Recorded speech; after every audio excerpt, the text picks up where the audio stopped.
Hai guys, kami kelompok 7 akan menerangkan mengenai masa pemerintahan Presiden Abdurrahman Wahid.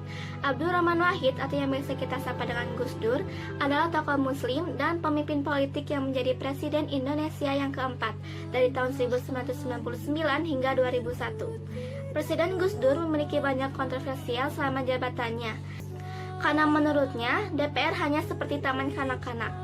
Gitu aja kok repot, itu adalah ungkapan beliau yang paling kita kenal. Untuk lebih jelasnya, yuk simak penjelasan berikut.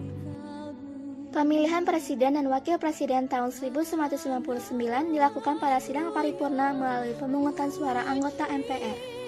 Abdurrahman Wahid berhasil memenangkan pemilihan suara dan secara resmi terpilih menjadi Presiden Indonesia yang keempat pada tanggal 20 Oktober 1999. Untuk menjalankan pemerintahannya, Presiden Gus Dur membentuk kabinet yang diberi nama Kabinet Persatuan Nasional. Kebijakan Presiden Gus Dur dalam bidang hukum dan pemerintahan. Di awal pemerintahannya, Gus Dur membubarkan Departemen Penerangan dan Departemen Sosial dengan tujuan perampingan struktur pemerintahan. Pembubaran dua departemen ini diiringi dengan pembentukan departemen baru, yaitu Departemen Eksplorasi Laut. Selanjutnya, kebijakan amandemen Undang-Undang Dasar 1945 pada masa pemerintahan Presiden Gus Dur, MPR melakukan amandemen terhadap Undang-Undang Dasar 1945 pada 18 Agustus 2006. Kebijakan selanjutnya memisahkan TNI dan Polri. Polri difokuskan untuk menjaga keamanan dan ketertiban masyarakat, sedangkan TNI untuk menjaga kedaulatan dan pertahanan negara. Kebijakan selanjutnya adalah menyelesaikan berbagai kasus korupsi, kolusi, dan nepotisme pada tanggal 6 Desember 1999. Presiden Gus Dur kembali membuka kasus-kasus KKN pada masa Orde Baru. Kebijakan pemerintahan Presiden Gus Dur dalam bidang hak asasi manusia. Presiden Gus Dur dikenal sebagai Bapak Pluralis. Beliau mendukung keberagaman dan membela hak minoritas keturunan Tionghoa dengan mengakui Konghucu sebagai salah satu agama di Indonesia serta menetapkan Imlek sebagai hari libur nasional. Selain itu, Presiden Gus Dur juga mengubah nama Papua. Akhirnya pemerintahan Presiden Gus Dur. Jatuhnya pemerintahan Presiden Gus Dur merupakan akumulasi dari berbagai gagasan dan kebijakan Gus Dur yang kontroversial. Gagasan untuk mencabut TAP MPRS nomor 25 tahun 1966 tentang larangan Partai Komunis Indonesia. Presiden Gus Dur kembali ditentang ketika memiliki gagasan untuk melakukan kerjasama perdagangan dengan negara Israel.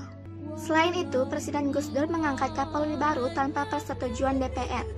Kepercayaan masyarakat terhadap Presiden Gus Dur semakin menipis ketika Presiden Gus Dur diduga terlibat dalam kasus Bulogate dan Burnegate. Pada 1 Februari tahun 2001, DPR menerima dan menyetujui hasil kerja Pansus.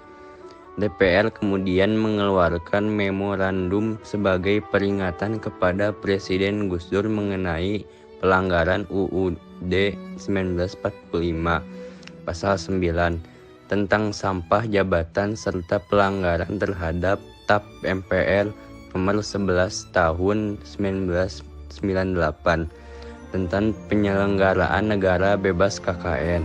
Presiden Gus Dur tidak menerima isi memorandum tersebut. DPR pun mengeluarkan memorandum kedua dalam rapat paripurna DPR pada 30 April. Namun pada 28 Mei tahun 2001, Jaksa Agung Marzuki Darusman mengumumkan bahwa Presiden Gus Dur tidak terbukti terlibat dalam kedua kasus tersebut. Hubungan Presiden Gus Dur dengan DPR semakin tegang ketika Presiden Gus Dur memberikan ancaman kepada DPR. Sidang istimewa yang dipimpin oleh Ketua MPR Amin Rais dengan agenda memberhentikan Gus Dur dari jabatan kepresidenan. Presiden Gus Dur kemudian mengeluarkan dekret presiden pada tanggal 22 Juli tahun 2001. Namun isi dekret tersebut tidak dilaksanakan. Seluruh anggota MPR yang hadir setuju untuk memberhentikan Gus Dur dari jabatan kepresidenan. Dan MPR memberhentikan Gus Dur atau Abdurrahman Wahid sebagai Presiden Republik Indonesia. MPR kemudian mengangkat Wakil Presiden Megawati Soekarno Putri sebagai Presiden kelima Republik Indonesia pada tanggal 23 Juli tahun 2001.